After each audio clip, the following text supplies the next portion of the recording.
Hello friends and welcome back to the RD channel. This video is on how to charge your iPhone quickly. Now if you want to charge your phone very quickly and you have less, all you need to do is you plug in the right charger that Apple has certified. That is the first basic thing, although that's not the tip. So once you plug in your charger, and don't forget, so what we're going to do is we turn on, the first step is your low power mode.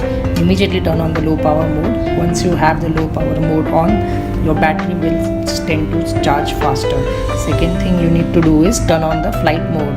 Now, once you turn the flight mode, be careful that the Bluetooth should not be on. And once you have done that, if you really want to improve your charging to a little bit more extent, what you can do is in the settings, turn off your location privacy settings,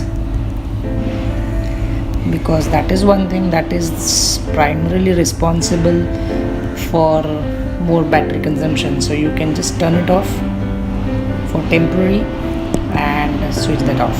And above all, the most important tip is do not use your phone while charging. Thank you for watching RD channel. Don't forget to subscribe.